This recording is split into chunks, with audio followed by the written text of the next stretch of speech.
So I'm glad to see so many folks joining us today.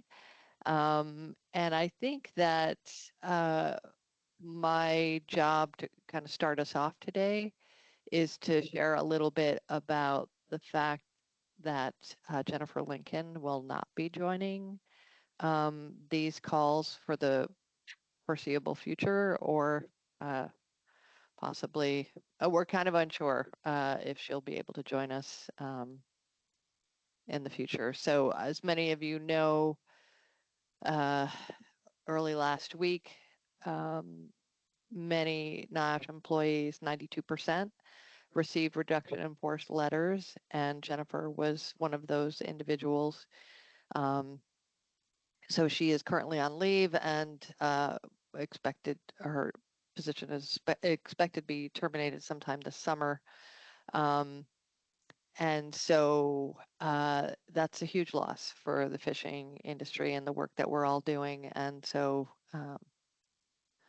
difficult news to receive for sure.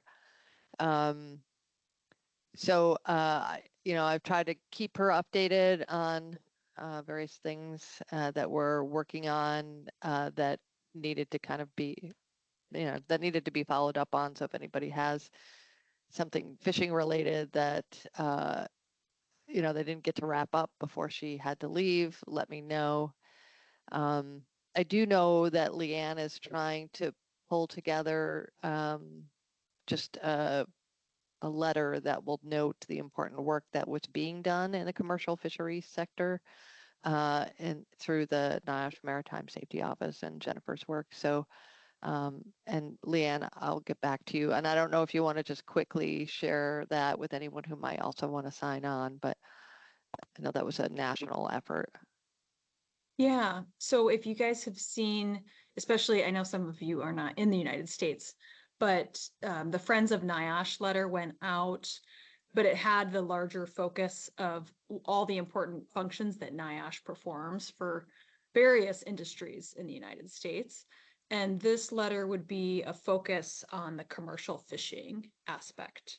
And so it's going to be written to the health secretary, the department, Health and Human Services Secretary Kennedy.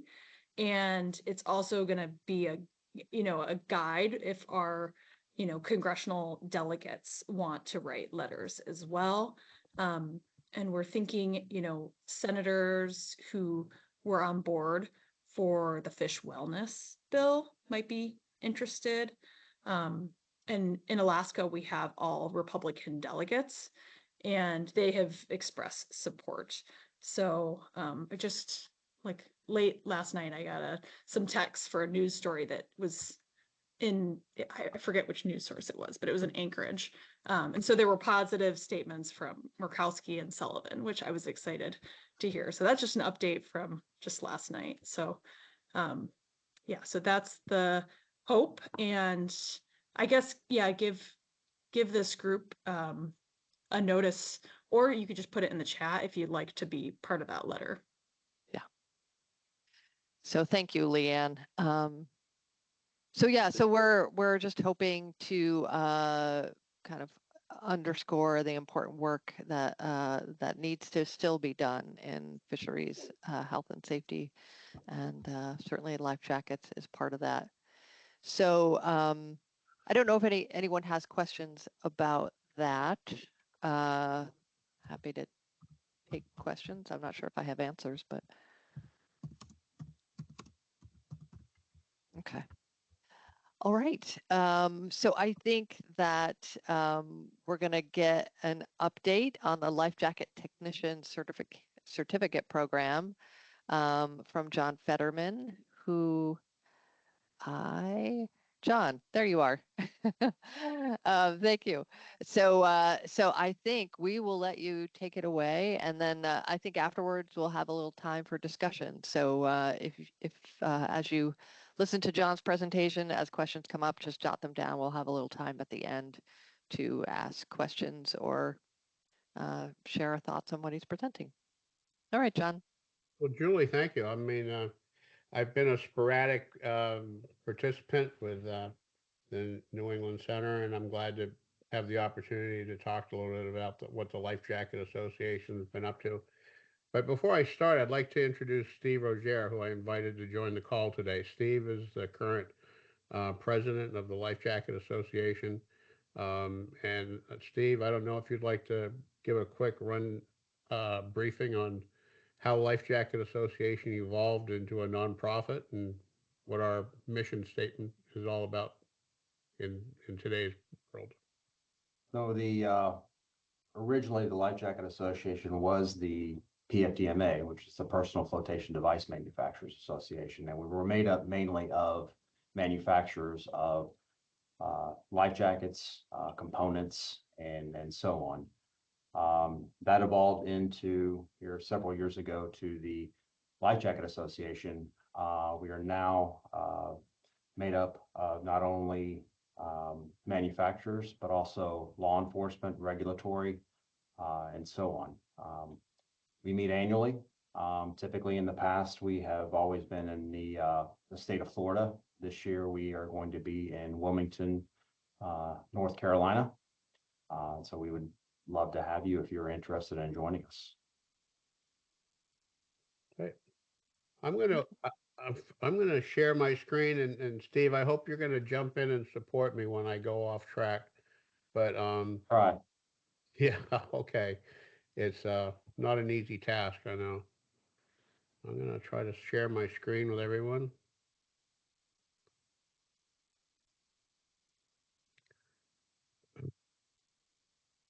Um, as Steve said, the Life Jacket Association is made a transition from a manufacturing group to a nonprofit, sort of a multi-dimensional association in 2017.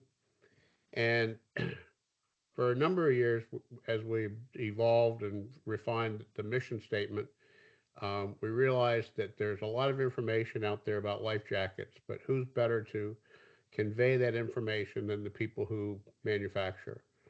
So, for the last year and a half, our team of board members and subject matter experts within the association have put together a course called the Life Jacket Technician Certification, which would allow anyone to become a life jacket technician.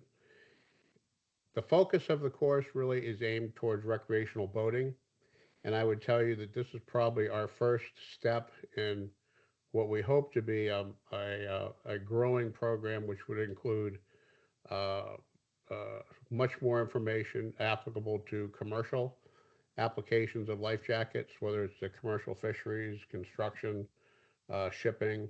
But this first program and this first course really is targeting the recreational community, whether you're an aquatics program, uh, putting children in life jackets in a swimming pool, whether you're a yacht club, um, properly fitting and maintaining life jackets for students, or whether you're just a recreational boater and you want to know more about properly selecting, fitting, and maintaining a life jacket for your family and people who recreate on your boat. So this really is the first phase of a program.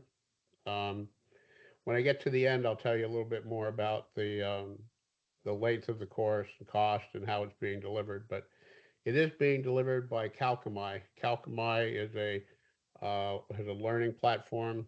They have a tremendous amount of experience with delivering online training for boating safety, hunter ed. They do things like youth hunting programs, archery, but their focus really has always been about boating safety. So they target about between 200 and 300,000 boaters a year that will go online and take their boating safety course. Um, those boating safety courses average about 6 hours, and there will be an opportunity that if someone wants to bundle and add this short certification course onto the back of their boating safety course, it'll be very inexpensive and not be a real time consuming project, but an educational one that would enhance your knowledge about life jackets. So saying that, the program's designed let's see if I can, not let me, there we go. It's really designed around 4 modules. Um, the history of the life jacket, how to select the right jacket for your activity, how to properly size and fit the jacket, and how to clean and maintain it. Especially after the COVID pandemic, we had so many questions from rental and livery providers who, whether we were renting uh, kayaks for or summer camps, um, you know, coastal paddling excursions, and when they were handing life jackets between customers and students, they wanted to make sure that they were properly cleaning and maintaining the jackets. And so that became a really important component to preserve the integrity of the product and also to properly clean it. What's interesting is in all these modules, we used manufacturers who were subject matter experts in each one of these module areas to speak to you in a form of a video presentation. I really like the video inserts because what you can put um, in a 90-second or even a minute video is is a tremendous lift compared to the student sitting there reading content.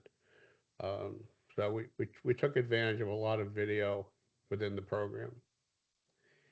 When we talk about the history, we go back to 865 BC when humans were struggling with trying to stay afloat in the water, and it's there's an entertainment component, but it's also an educational component about how life jackets really were developed, um, and the way humans have struggled with flotation over the centuries. Um, Early on, the cork life jacket was a product where people were breaking their necks when they entered the water at a height of more than 3 meters. So, in the early days of sailing, whaling, and coastal activities, the cork life jacket was state of the art at that time and really not a practical product.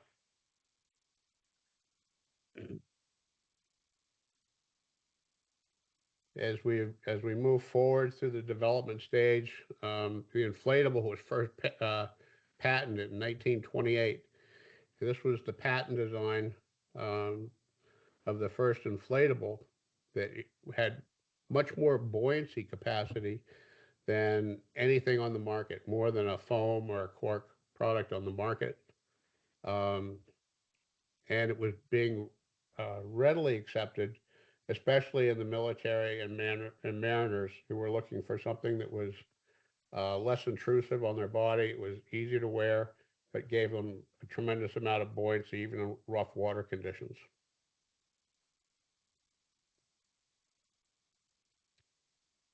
In the course, they talk about the events that shaped the modern development of life jackets.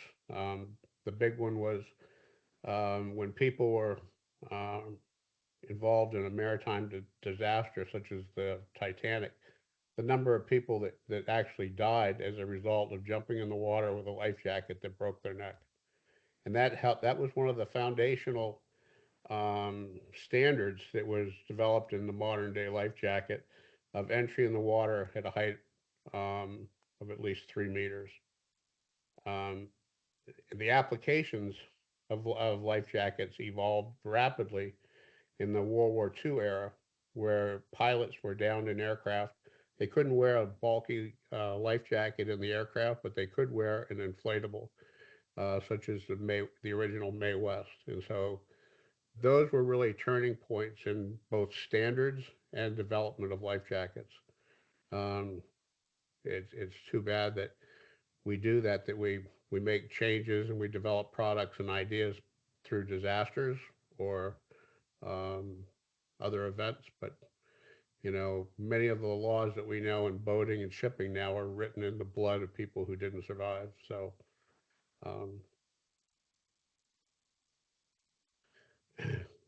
one of the challenges, there's a lot of information out there for boaters, whether you're a recreational boater or a commercial fisherman, about the confusion over the labeling.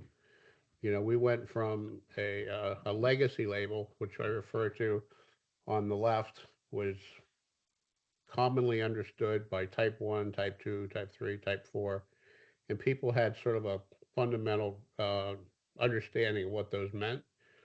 The modern label, and those labels are going to be around forever. They're not going to go away. Those products are going to be out in the boating world for many, many years to come. But the new labels are really based on performance, on how that device is going to perform in the water. And what's interesting is we're now going to, as you look at the new label, there's a lot of information on that label in the form of icons. It starts at the top about the user weight, chest size applicable for a level 70. That level 70 device is equal to what we always known as the type 3 um, tape adult life jacket. It's not capable of turning an unconscious victim face up in the water. And these icons along here tell you that it's inappropriate for activities such as towed water sports, tubing, personal watercraft, or whitewater rafting. So to educate as part of the course, the students will understand the icons, they'll understand the comparison between the different types labels and the new buoyancy performance labels. Um, when we talk about level 50, that entry level of only a performance level of 50 newtons was only recently approved by the Coast Guard, I think, just this year. So that's a very, very new approval process. But when you go up towards a level 150, and Steve, correct me if I'm wrong, but when you get to that level of buoyancy, you're talking about an inflatable that has excessive buoyancy. Yep. So as you can tell, I'm not the subject matter expert. I'm just a delivery mechanism. But this funny guy here is trying to demonstrate, the proper sizing of a life jacket. Um, what a lot of people don't understand is they think that if it fits around your chest, that it's the right jacket. But is it the right jacket or the right device if you can pull it up over your head? When you enter the water, if the life jacket goes over your head, it doesn't do you much good. And in my world in law enforcement, um, when we've arrested someone for boating under the influence, and you handcuff them and put them in a life jacket, if that life jacket isn't properly fitted and attached to the person, we've had people jump overboard to try to escape the arrest. The life jacket go up over their head, and now they're in the water struggling to stay on the surface with handcuffs on. So we learn a lot of important lessons by things that go wrong, but it's all about comfort and mobility, the visibility, and the compliance with the regulation. So by compliance with the regulation, I mean, is it complying with the carriage requirements for that particular vessel? Some of the most common mistakes, and especially with children, I see so many parents that put in a child in a life jacket that's too big. They say, well, my son or my daughter is going to grow into it. It's going to meet the carriage requirement. They're under the age of 13. They're required to wear a life jacket. So I'm going to buy one that I can get several years out of. But um, that's why I say let's get it right. Make sure that that jacket properly fits, that the videos in the program and the instructional material demonstrate how to properly fit it, how to attach the straps, how to check the fit, and most importantly, to test it in the water. Put the child in the water and test the device to make sure that that piece of equipment is operating properly for that child.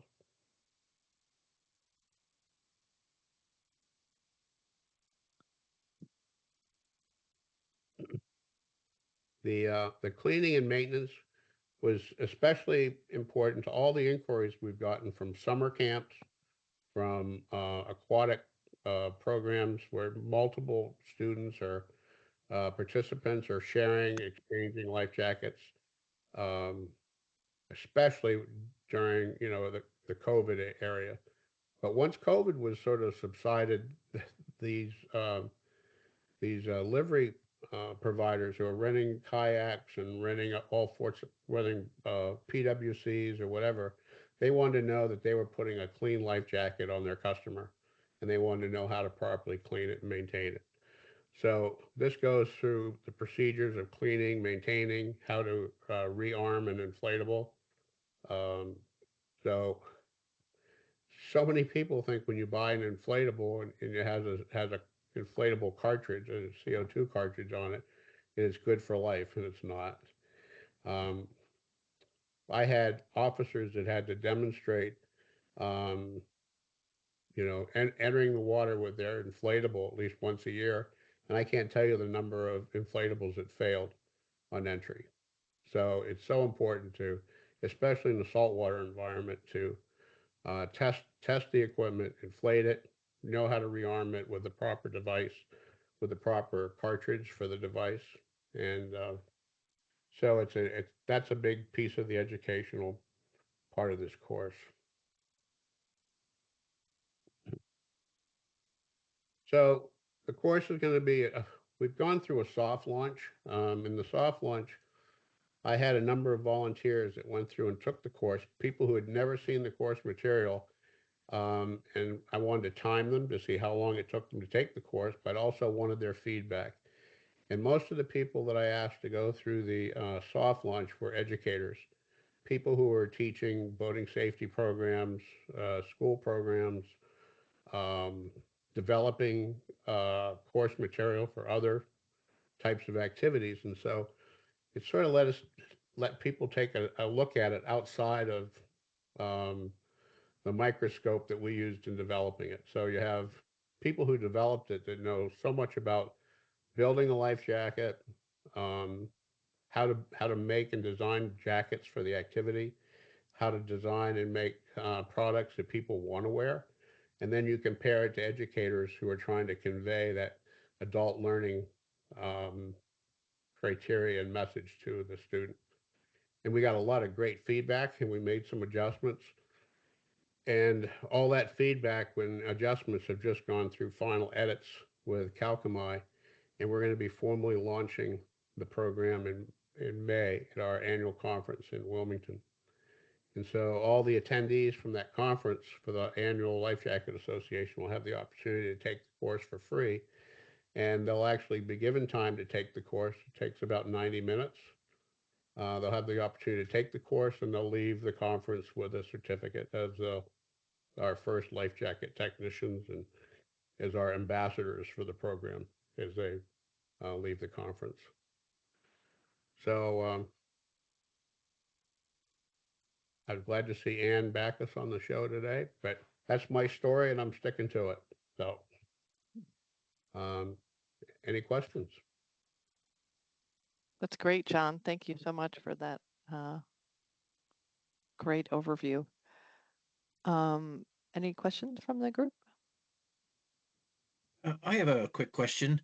On one of the screens, it said that, you might remove the canister while you're cleaning it or something. Does that compromise the canister? Does that make some of it, leak out when you take it off?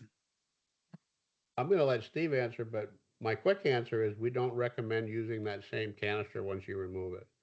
You should replace it with a fresh one. And Steve, I'll let you answer that question formally. So, so my background is in inflation design. So I work with Halkie Roberts. So I've designed a lot of the inflation systems and work with Kent Water Sports, Mustang, Takashina. It really depends upon who the manufacturer is. Typically, domestic manufacturers will ask the user and put it into their instructions for them annually to check the mechanism. With that, what they'll do is they will remove the cylinder. They will actually rotate the lever of the inflator to make sure mechanically it's still functionable and that everything is checked out. They'll then put the CO2 cylinder back in. It does not affect the CO2 cylinder at all. If the vest has been inflated and the CO2 cylinder is removed, it does not affect the pressure in the vest itself.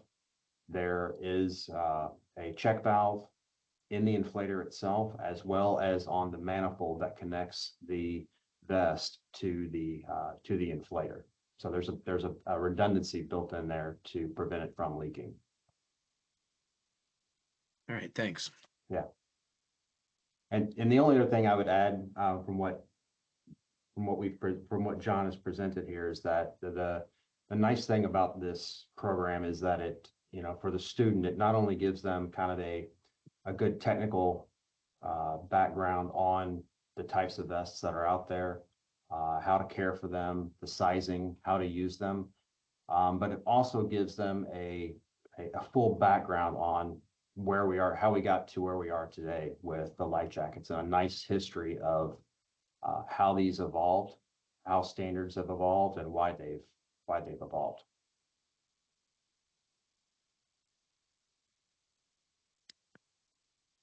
All right, thank you. Other questions from the group? I have one more, but I don't want to step on anyone's toes. Go ahead, shoot, Russell. Okay. You mentioned, John, that there was a surprising number of failures of the hydrostatic, I'm assuming, life jackets. And I've heard that in other places too from manufacturers. How do we prevent that?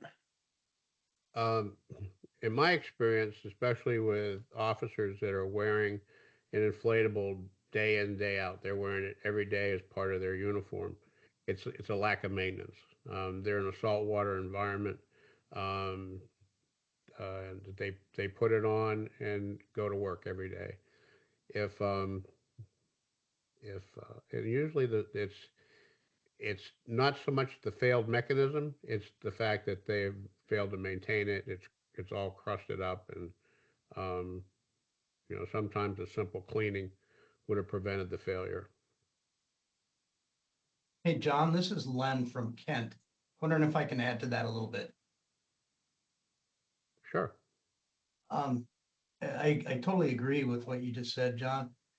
And Russell, I think you and I have talked about it before, but that lack of maintenance, I've done hundreds of consumer inspections of inflatable life jackets in a variety of different venues. And some are a lot of people that should know better, but more often than not, when I've seen a life jacket that's not ready to inflate, it is because of that lack of maintenance. Either a cylinder is spent and they didn't know it, which means they hadn't checked it, or a cylinder may have come loose over time and vibration and just lack of checking it. And those are the two biggest failures I see.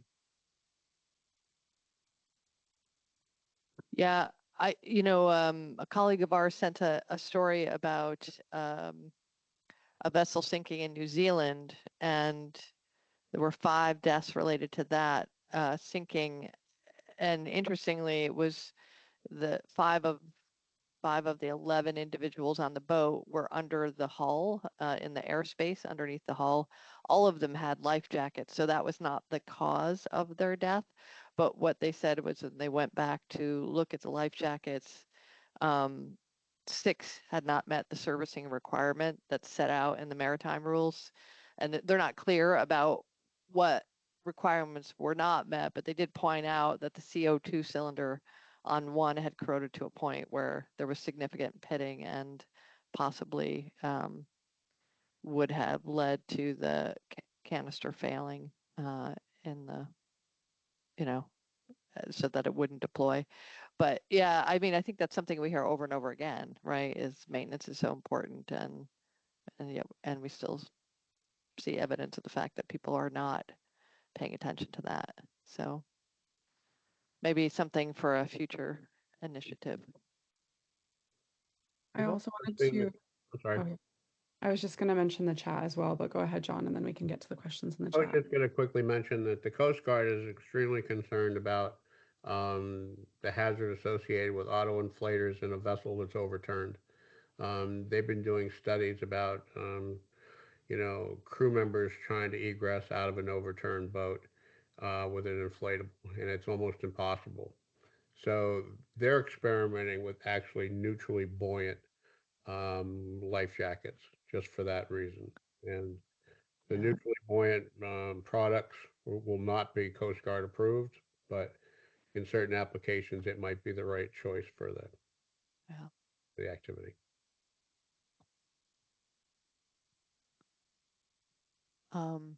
Yeah, so I don't know, Anne had asked, where will this course be given? The course will be available anywhere, anytime online through, you can go to you'll be able to go to the Life Jacket Association website, and you'll be able to access a link that'll actually transport you over to Calcami. The price point for the freestanding course is $20. And if you bundle this course with another one of Calcami's products, like a boating safety course, it'll be half that cost. So um, it's available primarily through the Life Jacket Association website. It's great. Are there other questions? I think the second post is just an observation. I have a question. Yes.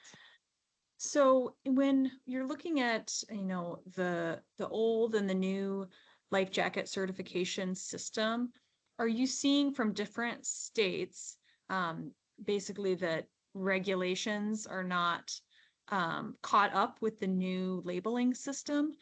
Or is that not a problem? So far, it hasn't been a problem because most of the state regulations refer strictly to a Coast Guard approved life jacket. They don't specifically point towards the type of life jacket. So in other words, for basic carriage requirements, you're looking at a type 3 for every person, every adult on board a boat. And for children, you're looking for the properly sized device for that age person. But I don't know right now. I don't know of any states that are actually pointing to the performance labels specifically about in their carriage requirements. They're just pointing to that Coast Guard approval.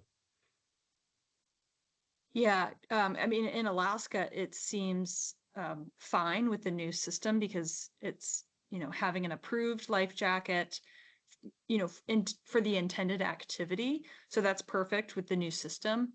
But then, and this course is for recreational, so there's no problem there. But then commercially, there's some fisheries that are required to have life jackets because they're smaller vessels, and that we're seeing it where it hasn't caught up yet. Where they have to have a type 3, for example. But then if you have a new life jacket with the new certification system, you have to kind of backwards interpret that. What I Yeah. see a lot is that people will meet the Coast Guard carriage requirement by having a box full of Type 3 life jackets, and nobody on that vessel will put that on because it's not the right device for the activity. And so they're wearing another device, but they've met the regulation by having that minimum standard met on their boat. Yeah. Okay, great. Frankie, I think you have a question. You're on mute.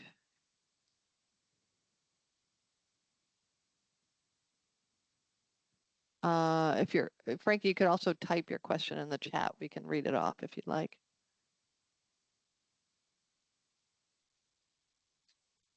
Whoop, we might have lost him. I think we have. Okay. Any other questions? Well, I could have one more if it's okay. Sure. Yeah. That's what we're here Okay. for. Does anybody feel like then the hydrostatic products are it's risky to recommend them? Is it not prudent? Um, I always recommend them. I mean, depending on the activity.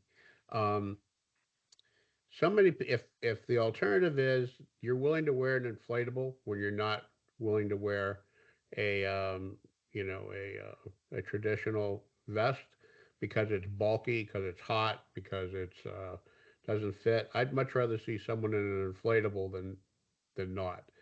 The thing about inflatables is they only count as a life jacket when you have them on, when you wear it on your boat. You know, you can't when the officer comes alongside. He said, "You have your life jackets," and you hold up an inflatable. It doesn't count, so it has to be Yeah. on, whether it's a Mm. belt pack or a collared inflatable. But yeah, I love inflatables. I wear them. So Yeah, the only other point I would make there is that automatic inflators do have the ability to be modified or converted to a manual only system, but that would take the user would have to be educated on that and understand the instructions and how to go about that. It's a good question though, Russell, because you could see scenarios where you certainly would want to have a hydrostatic PFD and then scenarios where you definitely would not. So Yeah, you're kind we, of we, we guessing, stay with right? we stay with the idea that as long as they have a PFD on their back, they're better off than they were. Um, it's just it was new to me when I was talking with Len a few months ago, about the failure rates of the hydrostatics, and usually because they were maintained improperly. And um, because I'm in the fishing industry, I like to have products that aren't a burden to keep it going properly for the fishermen, because we supply them with PFDs, but then if they find out it's $90 to maintenance it, they may lose interest. But as long as they have a PFD that at all, if they choose one that they will wear, then we're happy with that, because their chances of survival are 100% improved, really. So, but thanks for the answer, John and Steve. Yeah. Well, I think you could also foresee a scenario where people are, they have an automatically deploying PFD and they're trapped in the boat and it goes off. It's a little hard to get out of the boat. You have to get out of the PFD first before you are able to remove yourself from inside the boat. But yeah, I mean, it's hard to predict every scenario that you could run into. we're already Well, in discussions about taking this course to a higher level in the next year or so to incorporate ISO standards, international standards for life jackets, and also to migrate away from exclusively recreational and make it more inclusive for the commercial applications of life jackets. Hmm. So Yeah, that'd be great. Um, any other questions? All right. So I think, we have these PFD calls every quarter. I think Kim is great about tracking down presenters for the PFD call. Um, I'm hoping that we can continue to have these quarterly calls. I think if we cannot, we will certainly send an update to the group and let you know. But in the spirit of being optimistic, are there any specific presenters or topics that um, people would like to hear about? Quick comment. Has anybody done any work with PFDs or life jackets that include a PLB, a personal locator beacon? Yes. We did have Carrie Ann Ennis Yeah. and yeah, she has done a presentation on that, but there might be other folks. Does anyone know of other people who've been working in that domain? Well, we've been trying to incorporate it in our training, that it's not just the PLB, but the PLB with the AIS technology, so that fishing boats would get that emergency signal and are likely to get to that person more quickly.